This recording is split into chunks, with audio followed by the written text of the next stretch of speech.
Well, good morning and thank you very much for joining us. I am Yori Folarin. Two things in the news. On the one hand, do we need a national air carrier? Talking about Nigeria Air, there's that whole controversy. We wanted to touch base with that subject this morning. But then again, there is the Osun governorship rerun tomorrow. So we juggle, say, can't talk about both at the same time. Maybe the Osun governorship election. Shall we say, what is it? Our man is in the house, Ola Wakon, TVC News correspondent. Good to have you, Ola. Thank you, sir. Good morning. You were there, you covered it. In fact, it's like Elisha was your base first time around. Yes. And a lot of water under the bridge. We now know the story, and so we're hitting it again tomorrow. What's your sense? Everything ready? Well, I believe everything should be ready for tomorrow. Yes. Because actually, electorates in Osun State, with what I saw on ground, they were ready to decide who becomes their governor on that particular day. But as it would play out, we also saw what happened, that it eventually turned out to be inconclusive. Let me just speak from the perspective of the polling booths that I monitored. There were three things that I observed. I observed that INEC was actually ready for that election. They were ready for the election. The INEC staff, ad hoc staff were, on hand at all the polling units as at the time they were supposed to be, very ready. And there was something significant that, also happened, which all the while that I've been covering elections, that I saw that it was, unique, so to speak. There was a polling unit at 8 a.m.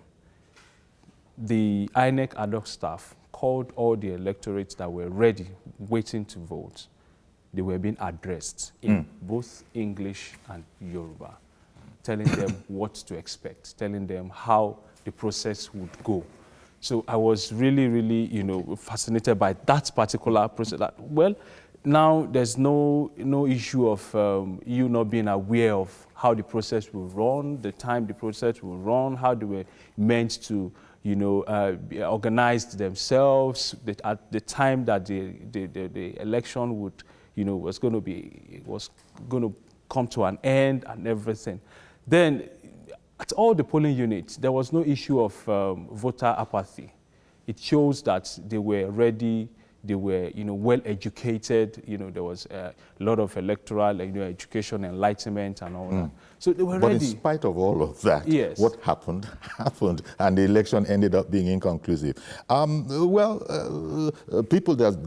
been a lot of commentary onto the merits and demerits of INEC's decision. We won't go into that now. Okay. But this whole matter about one of the polls at which the vote was cancelled. I wanted to land it which one I mean, or it was just the one.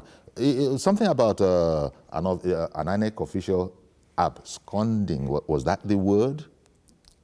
Missing in action. That puzzled me a bit.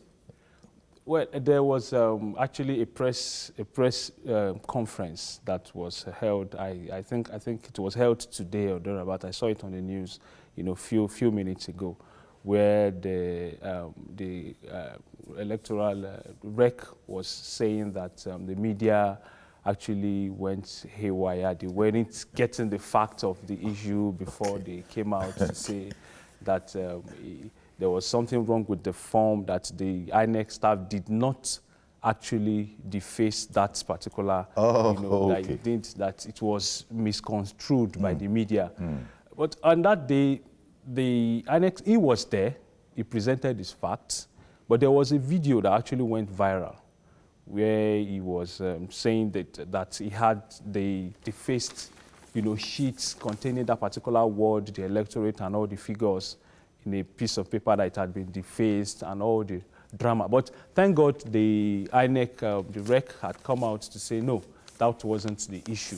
That there was a problem, with that sheet, that he had to just, take it out of it. I think that's the more reason why we're having the rerun. Okay. That's the more reason we're having the rerun, so as to have the areas that were affected, let them come out and, let's have it done once and for all. And let there be no controversy. And let there be no controversy. Even if there was the slightest of hints, let's cancel it to show our purpose here. With the rerun now, we'll be able to, I think INEC would, all hands will be on deck. Okay. And to ensure even the agents, the observers, and excellent. Political parties we hear will that. be on hand to ensure that you know what? Conclusive. Thank you very much, Allah. So sorry for interrupting you. Our man, Femi Akonde, he's in Osun right now, and as part of the coverage, he'll be there tomorrow as well. But he has one of the stakeholders, Comrade Wahid Lawal. That's the, if I'm not mistaken, Deputy National Chair of National Conscience Party, will be Femi's guest over in Osun. Good morning, Femi. Good morning. All right then. So we're coming over to you and your guest, Comrade Wahid Lawal, election observer, but he's the Deputy National Chair of National Conscience Party. Am I correct about the election observer part? Absolutely, that's correct. Thank you very much. Okay, take it away, Femi. Okay, well, it's less than 24 hours to showtime here in Osun State. Of course, I call it showtime because all the lights, cameras, and action are right here in Osun State. The political stage is under the spotlight, and of course, politicians, political parties, making last-minute efforts, desperate moves to secure majority of votes, of course, in the affected polling units where a supplementary election will take place tomorrow. And you know, the polity here in Osun State has been really heated. There's heightened tension, of course, among political parties, even people, there are also some apprehension about tomorrow's election. We've been hearing different things from both camps of these political parties. And I would like to bring in Comrade Wahid Lawal, now the Deputy National Chairman of the National Conscience Party. Now, from using your own thermometer, political thermometer as an election observer and somebody that is abreast with happenings here in Osun State, how hot is the atmosphere? Well, they were trying to make it hot, but the people of Osun know what is best for them, and they will do the needful tomorrow. Whatever anybody might have been bringing to Osun, Osun is a different space entirely, and our people, they were highly sophisticated politically. Given the level of poverty, yes, you might see some skepticism of vote buying or that thing, but Osun will decide tomorrow, and they know where they are going, and they will choose the best. But the issue of vote buying, like you said, it's been something that is beginning to be a worry now, a serious danger to Nigeria's democratic process, because it affects the integrity of the elections. INEC should do the needful. They have been campaigning against vote buying. They even threatened hell when they were coming for all those their awareness program or other things. But I'm worried when we go to the field and see that people were still buying that vote. How about political parties whose members should be responsible and restrain themselves from also enticing these electorate? People are looking for power at all costs, and those who are looking for power at all costs, they can do anything to get power. But the people of Osun, they were highly sophisticated, and I know they will do the needful tomorrow. Okay, you know what? So far in this whole game, people have been saying different things. Some are even accusing INEC of complicity. Some are going to court to see if they can stop the election the supplementary election that will take place tomorrow. But though all hands are on deck, but tomorrow's election, do you sense apathy, a kind of election fatigue on the part of the electorate? People will come out because they know this is the deciding hour. For those who are thinking they can go to court to stop the election, they were a jester. INEC has done the best thing that they should do at that hour. How can you say 353 should decide when 3,400 something were disenfranchised? No. What happened in Kogi should be applied here too. So I give kudos to INEC for even being professional on that. So the people of Osun will decide tomorrow. Then whoever they decide will be the next governor of Osun in the next 4 years. This election would have been done and dusted on the 22nd of September if we didn't have these issues now that led to the cancellation of votes in certain polling units. Ballot box snatching. And people are wondering, where are the security men? We had a massive deployment of security men to secure the votes in Osun, but that incident still happened, and these are one of the things that contributed to the cancellation. Security too, they were not professional enough. Because I see no reason why there should be ballot snatching with the level of security we have in the state. But the police, all the security agencies, they should be up and doing in whatever they want to do now. Osun people want the best, and I know tomorrow they will choose the best.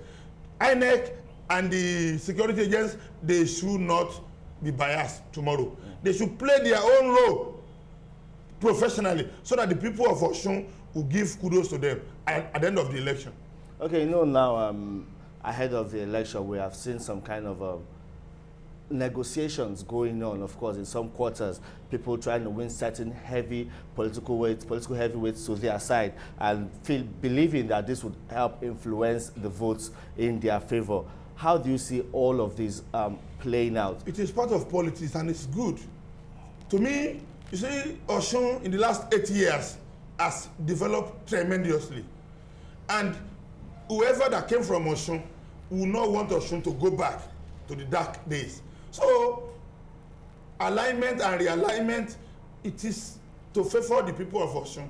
Because what we have witnessed in the last 8 years in Osun, all of us that are indigenous of Osun, we want continuation of that progress. So at that level, even at the level of my party, will give support to the party that will develop Osun. Yeah, but are the people also interested in this development you're talking about when people are interested? Hold on, sir. When there are so many political parties coming to the polling unit with money and spoiling the people for choice, and they don't even know who to vote for because everyone is throwing money around. People are interested in development, but you know, the level of poverty we are in this country too was artificially created by people. And if somebody who has not eaten in the last 2-3 days, who has not eaten well the last 2-3 days, and somebody offer him 10,000 naira, definitely that one will grab it. But I am telling the people of Osun, don't mortgage your future. Don't sell your conscience for a pot of porridge. Development of Osun is what we need at this point in time.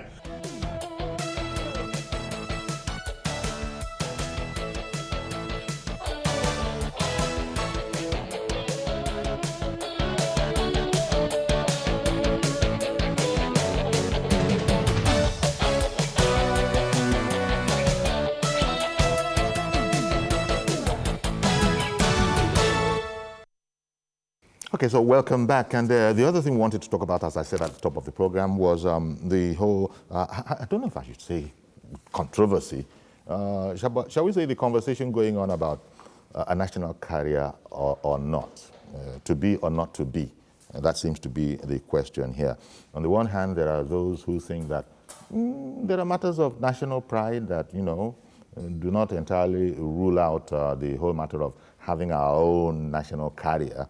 But then again, there are the practicalities of the matter. Is that one of our priorities, especially as a national carrier? This whole matter about government sponsoring entirely a national airline, it costs a pretty penny, truth be told. And there are all sorts of priorities. So how do we prioritize?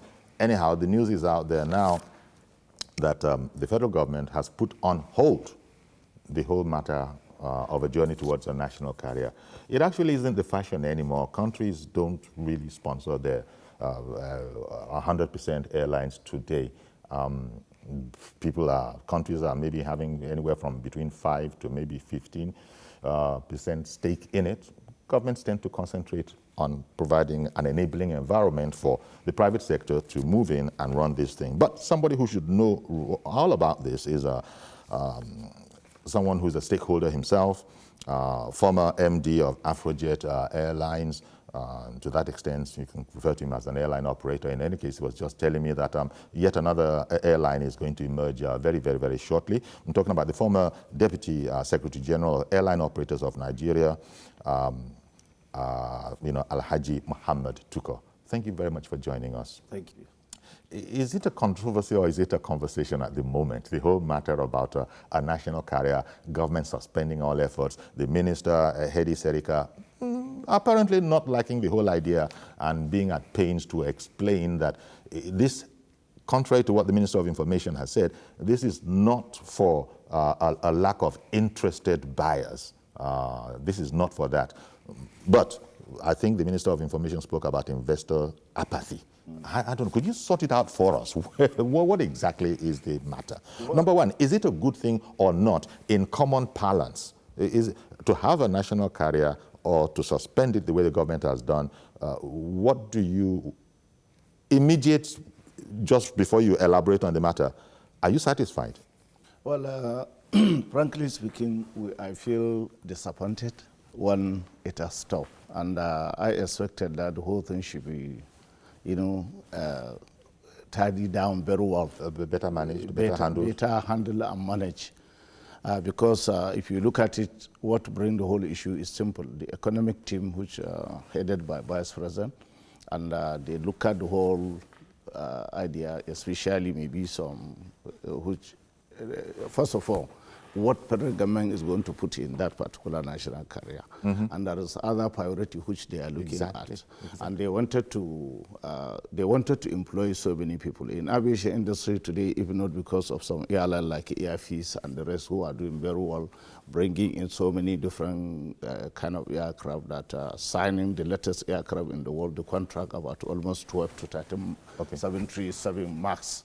So, and that's coming from the private sector. Private sector. And that's how it's supposed to be. Airpiece. Yeah, Airpiece. Because if you look at it, the two aircraft they brought outright purchase is about one is about 150 million US, and they have bought two outright purchase, and they are there. They are to train people and do everything. Outright purchase. Airpiece was able to buy two of those things. They even signed a contract of buying 737 MAX MAX, the latest aircraft now produced. So with that kind of a thing that a private investor can come and invest this in Nigeria. So maybe you don't need Air Nigeria. Okay. People are telling me this Peace Airline, not Airpeace. Just because we started with that, it's actually Peace Airline. Peace Airline, okay. Yeah. So the truth of the matter, they are doing very well in time of, just like how ARICOM, but we hope. But how are they able to do very well and no, they other will, people are being challenged? I believe they will because they have already studied the market and they have seen what's happened with the ARIC and so on and so. Okay. So learning the only thing they mistakes. can do to learn from what other people go through, and within 5 years, 10 years, and they went away. But government seems to be saying it's a laudable idea, but it's not our priority. Look, yes, no country really can be without its air transport facility. But the point is made that what percentage of our people is this serving in terms of the needs and pressing needs in other areas? I know it's a very, very difficult argument. There's not enough in the way of health, there's not enough in the way of schools, there's not enough in the way of infrastructure, there's not enough, and on and on and on and on and on. So there are those who are seeing this as an unnecessary luxury, especially as at the moment there are alternatives. Well, there is an alternative really, but the issue here, politicians, when they come into government, whether Mr. President like it or he doesn't like it, as far as the majority people in Nigeria want to fly their own national carrier. So the truth of the matter, this setup is a different setup. It's not like Nigerian Airways. Federal government might not put a lot of money into it because government has no business in business. Exactly. Nigerian Airways was liquidated. So all what we keep telling them that, okay, pay the former workers of Nigerian Airways because so many of them die without having their money.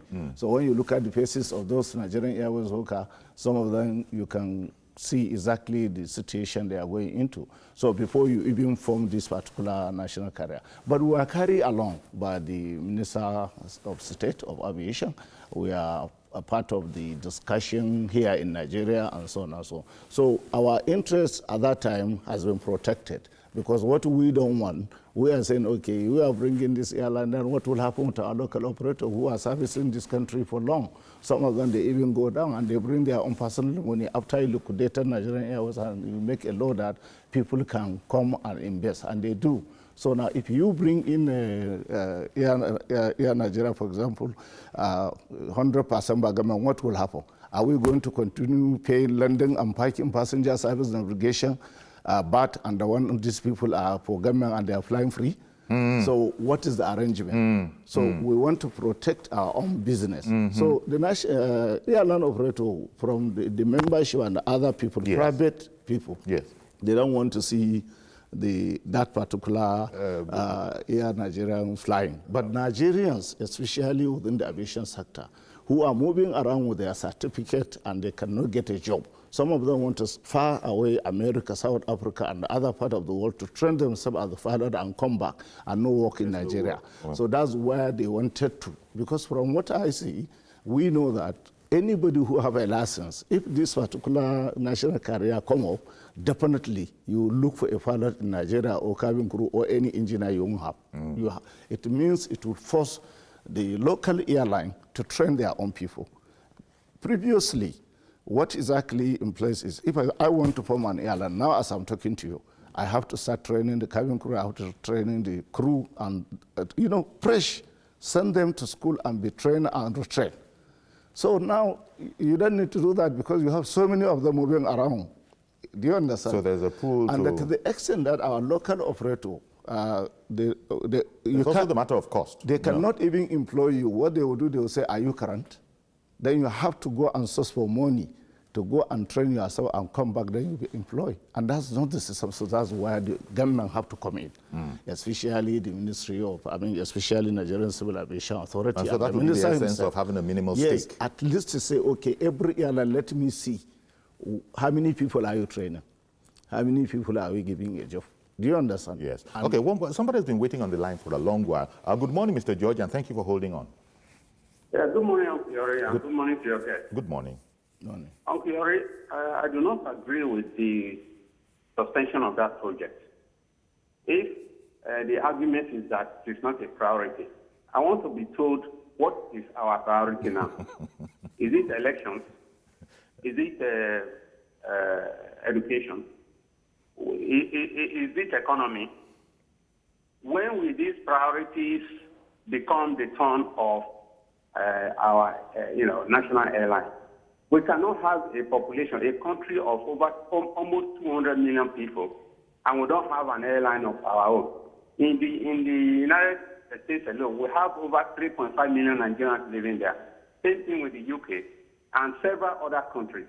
If a Nigerian wants to go to Dubai or he wants to go to the US, Ethiopia Airlines will first carry him to their country. He will spend 11 hours in their country before he proceeds to the next to the destination he's actually going.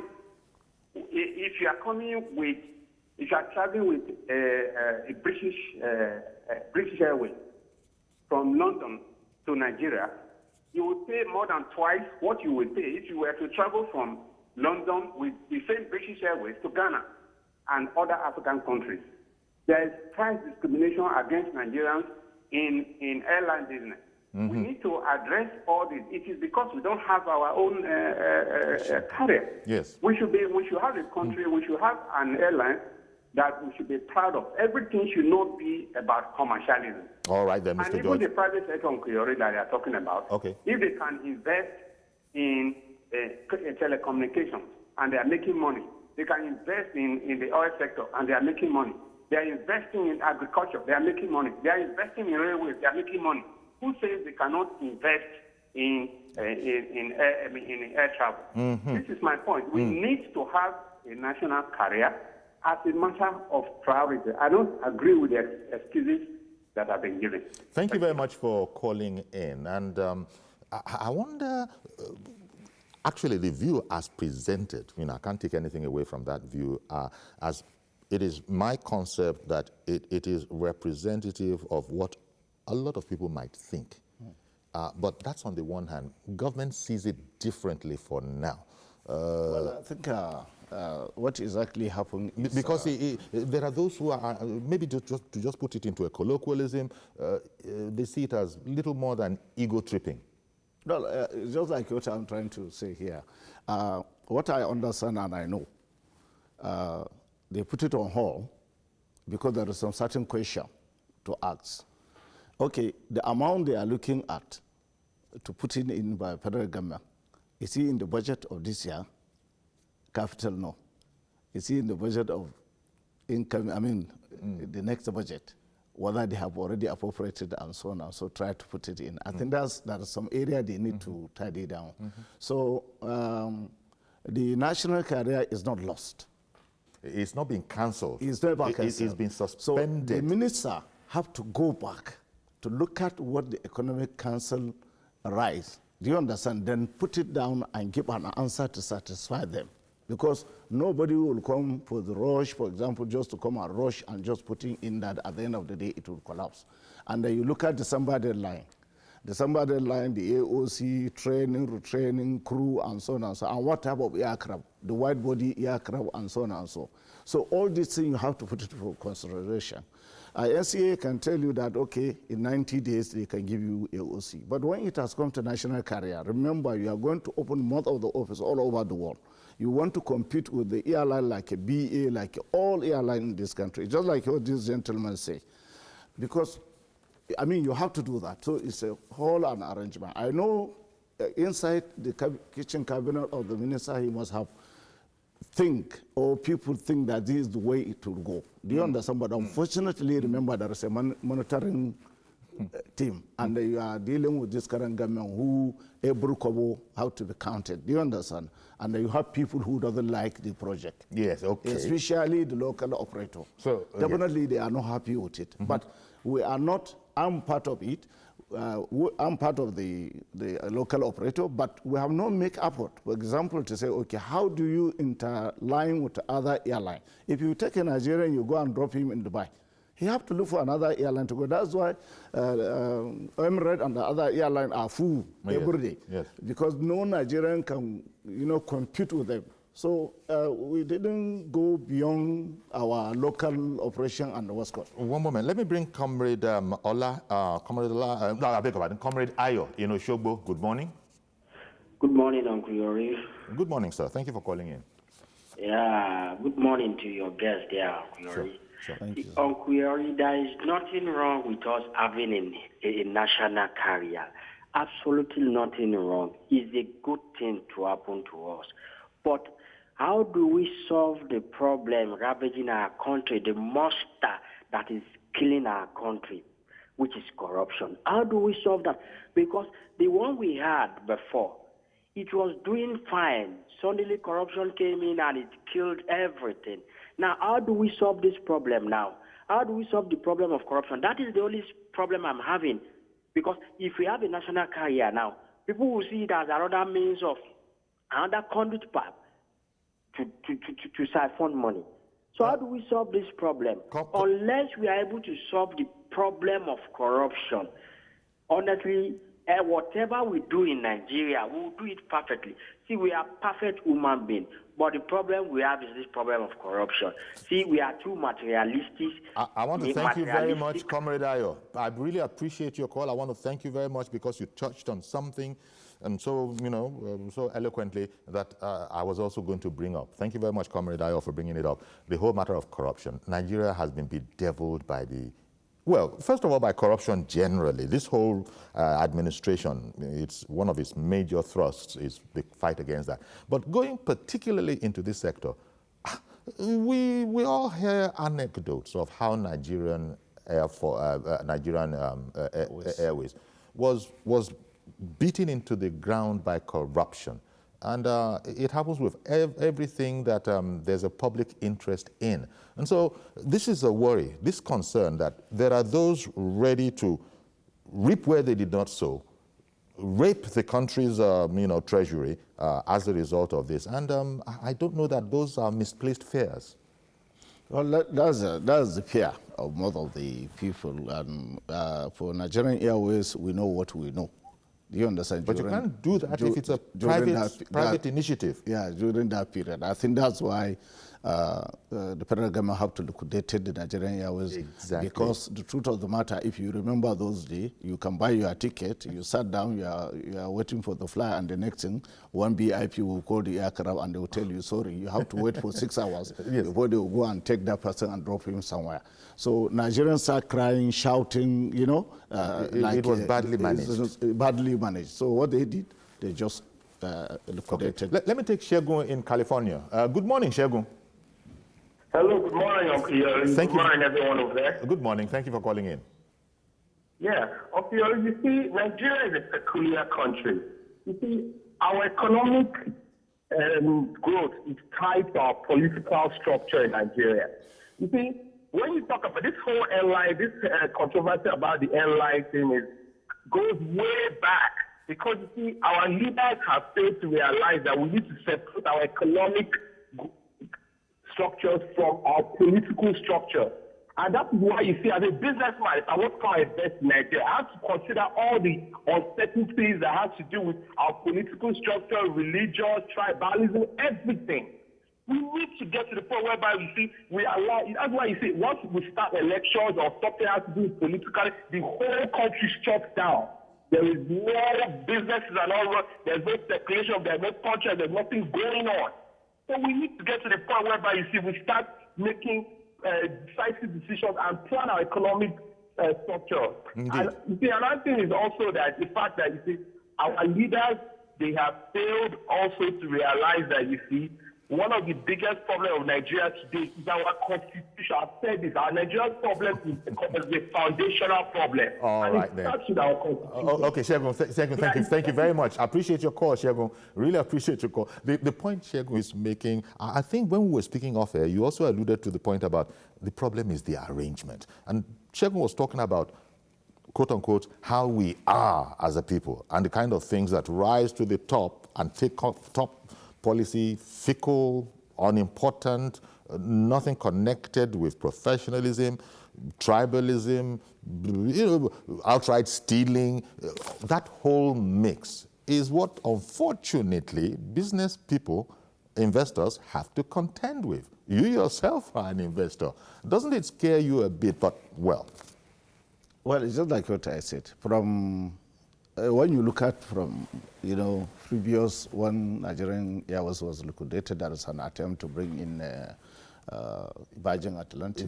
So that arrangement too has its own fault because people discover, especially we at that time, we fight it. We fight that arrangement at the end of the day, and because it wasn't wasn't benefiting Nigeria properly. You have an airline at that time operating from international and operating local. So there is no proper arrangement even in the international terminal. So somebody from Port Harcourt is coming down to Murtala Mohammed International Airport, and you are going to Paris, and you just meet in the same place. You take your bag in the same place. What we noticed at that time, even some people, the level of the transportation of the cocaine in our airport increased. So the airline operator of Nigeria at that time, when I'm an executive, we fight that so that we don't know how many are going to drop in our country. So we demanded that every local operator should move to local terminal. So international should be different. Do you understand? So and Virgin Atlantic at that time is looking at it that, okay, we don't want them to operate local. So you can fly from London, you drop, and the next thing you connect with Virgin Atlantic to local. Yeah, it's okay. We don't have problem with that. But let them operate in local, like how it is. So that's one of the reasons at that time we fight Air Nigeria, and the whole arrangement is faulty before they even make some arrangement. All what they need to do to make arrangement to make sure everything is working perfectly okay. That is on the part of government. Yeah, that's part of the government. Just provide the enabling environment. Yeah, what's happened, Hadi has come with a roadmap. We have sat down. We start arguing, trying to be against the system. So by the time he sit down with us and put the roadmap, then we say, okay, if that's the way to go, we'll support you. Do you understand? Then we'll continue going. So at the other stage, where we are not being involved. Do you understand? And at that time, I even have an idea that having an idea that, okay, local operator, please, don't get involved in what is not concerning you. So let's focus on our own operation. Okay, one moment, please, because Adamo has been holding on in Damaturu. Good morning, Adamo, in Damaturu, Yobe State. Good morning, Yori. How are you doing? Very well, thank you. Thank you for calling in. Yeah, thank you. Yeah, I just want to ask a question about this Air Nigeria suspension. Yes. I want to know what makes the reason for suspending the air. Okay. Well, okay.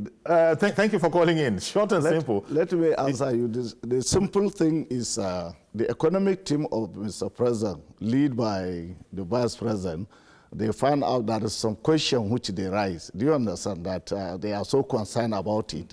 And they really, the Minister of State and his team have to address that issue.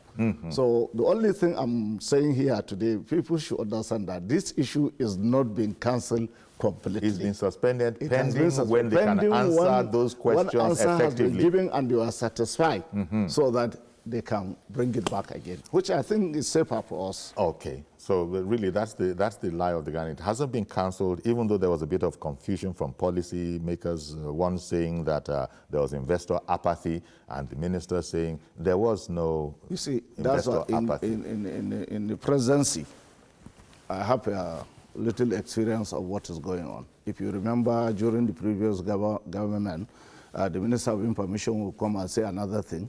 The other, when he make a mistake, there's somebody, the senior, like, what's the name of this guy who is the spokesman of Mr. President? So if he says something wrong, he will come back to he will come back to chief of staff. I'm talking about the previous administration. The previous administration. What this government, the mistake they are making is they need to coordinate themselves very well, especially in terms of information.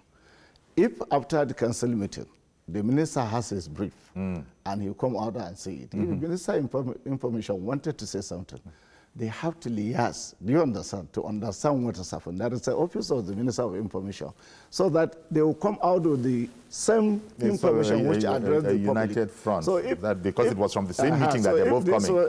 If this one is saying this one is saying that, definitely. Ibrahim in Kano, good morning. Thank you for calling in. Hello, good morning, Mr. Yori. Good morning, sir. Please go ahead. Yes, yeah. So I think this issue of airlines, that's the Nigerian Air. So to me, I too am not certain. I'm not satisfied with the way the issue was suspended. But what I will advise is at least let the government try and look into this matter. Because you can imagine, Ethiopia, we call ourselves the giant of Africa. But this airline, at least, is our identity. Understand? You can imagine someone will travel maybe to Dubai or any of these countries. Understand? But you can never have Nigerian Airways, or maybe Nigerian Air. You see? But to me, it's our identity. Let the government try and look at it. And then the exorbitant charges these private airlines were charging passengers. But I'm thinking maybe if this one is, in essence, come to be, it's going to maybe subsidize to Nigerians. So that's just my advice, please. Thank you very much for calling in, Ibrahim in Kano. Okay, you seem to agree with that. I agree with you 100%. That's the reason why Nigerians are in support of national carrier. And it is those private guys that will do their own capacity building.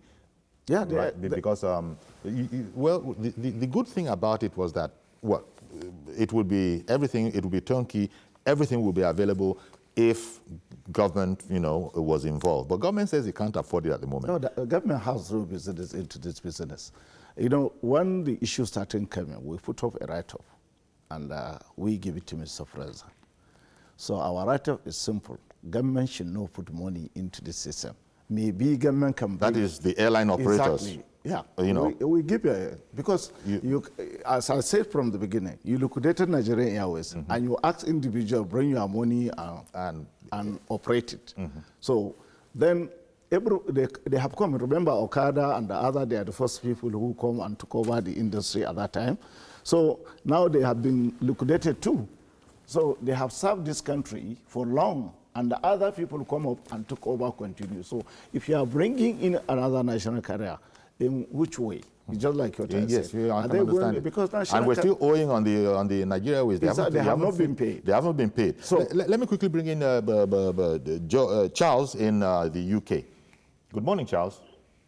Yeah, good morning, Uncle Yuri. Good morning, sir. Please go ahead. Yeah, and good morning to your guest. Yeah. Yeah, Uncle Yuri, my take is that's when Nigerians do their own things. This about Nigeria Airways or thereabouts. Before they came to London to commission it, spend money, map out money for it, announced that Nigeria, they're going to have Nigerian carrier. They really did do the consultation. They really did consult the people the experts. You know, this is way of, when we are talking about corruption, this is the main issue of corruption, because there's a lot of billions being wasted there just because they want to have Nigerian carrier. You understand? So now what they are talking about, they suspend it. Why? Because of the election. Because what their focus is just about the election. You know, the problem is that Nigeria do things without consulting the people who know about the business, who really know about what they want to do about. All they just do is, okay, this just to make out money, I need the money. The whole big of Nigeria, there's no airway. If you want to travel to Nigeria, either you go through Nigeria, either you go through British Airways. You know how much you're going to spend? You go through Kenya Airlines, you spend about 6-7 hours. Their country. I don't know when Nigeria politicians can start paying people what belongs to them. Okay. We benefit nothing from the government. It's just of their own. We benefit nothing from the government. That is the reality. We have to start telling ourselves the truth. That you know that Nigeria have been exposed. There's social media everywhere. It's not like when it's only NPN, they give you the just when whatever they like, they come out to say this is what. It's not like Nigeria have been exposed to the world. There's more intellectual Nigerians. They don't really care about watching the Nigerian television or whatever or something like that. It's just to thank God that we have this your TV program. All right then. From some of our people about Nigeria SDF. Okay. Because that's just for the government. It's about whatever the government drives. Uncle Yori, Charles. how are you people to help Nigeria? Help common Nigerians. All right then. Thank you very much for calling in. Appreciate you, Charles. Really appreciate you. Well, you see, there's so many aspects to it. You heard the commentary, but I think the bottom line is that it hasn't been cancelled.